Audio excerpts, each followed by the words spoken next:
হাজার মুরগি আপনার খাইতে মন চাইছিল না? আমি কিন্তু এই যে আলামিনের ভিডিও দেখে কিন্তু আমি দেখছি যে আপনি আলামিনের ভিডিও করছেন। এই ছোট ভাইয়ের ভিডিও দেখে জানতে পারলাম এই মহিলাটার বাড়ি আমাদের এলাকায় থাকে। তো ভিডিওটা ওনার কথা শুনে অনেক খারাপ লেগেছিল। উনি নাকি মুরগির গোশত দিয়ে ভাত খাইতে চেয়েছিল। তো আমরা তার খোঁজ নিয়ে জানতে পারলাম ওনার আপন বলতে এই দুনিয়ায় কেউ নেই। তো এই কথা শুনে আমাদের বন্ধু রহমত নিজেকে আর ধরে রাখতে পারলো না। তো আমার বন্ধু রহমত আর আমি সাথে সাথে বাজারে চলে গেলাম ওনার জন্য মুরগির গোশত আর কিছু বাজার করতে। আজকে এখন বাজারের উদ্দেশ্যে গত সেই দিন আমার ভিডিওটা দেখে আসলে খুব কষ্ট লাগছে যে সামান্য একটু মুরগির মাংস এটা সে খাইতে পারে না, সে আহাদারি করতেছে। তো আমি এটা আসলে মেনে নেওয়া না। তো যাই হোক, আমরা করতেছি। যেহেতু মুরগির গোশত দিয়ে ভাত খেতে চেয়েছে তাই একটা মুরগি নিলাম আর কিছু শাকসবজি এবং অন্যান্য যা লাগে তাই কিছু নিয়ে নিলাম।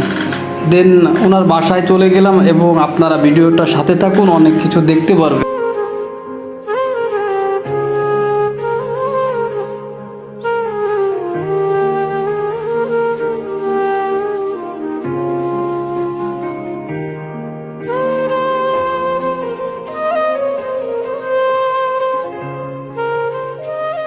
চাচির বাসার দিকে উদ্দেশ্য রওনা দিছিলাম। তারপরের দিন আমরা এই যে চাচিকে কিন্তু বাসার পাশে পেয়ে গেছিলাম। দেন আপনারা সাথে থাকেন, চাচির বাসার দিকে আমরা সবাই একসাথেই যাই।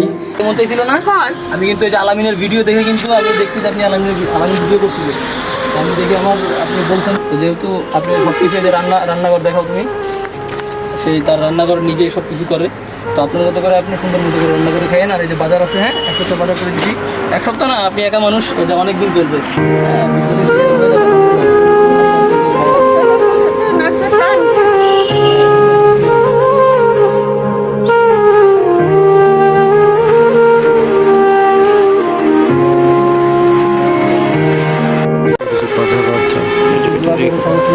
আবার আসবো না, ঠিক আছে? আমরা আসবো, ঠিক আছে? আমরা যে বন্ধু বান্ধব যে কয়জন আছে আমরা আবার আসবো, ঠিক আছে? আচ্ছা, তো খোঁজ খবর নেবো মাঝে মধ্যে, হ্যাঁ? আশেপাশে কিন্তু এমন অনেক মানে একদম অসহায় মানুষ আছে। আমরা অবশ্যই এই যে চোখে চশমা লাগায় ঘুরে বেড়ায় আমরা দেখি নাই। আমাদের আশেপাশে এরকম অনেক অসহায় মানুষ আছে। আমরা চাইবো যে আমরা 2 টাকা পারি, 5 টাকা পারি, যাই পারি না কেন আমরা এটা তাদেরকে দিয়ে সাহায্য করার চেষ্টা। সবাই ভালো থাকবেন, সুস্থ থাকবেন। যদিও ভিডিওটা ভালো লেগে থাকে তাহলে একটা শেয়ার করে যাবেন। আর এরকম ভিডিও আপনাদের মাঝে যেন দিতে পারি সেই দোয়াটা সবসময়ের জন্য করবেন আমাদের জন্য।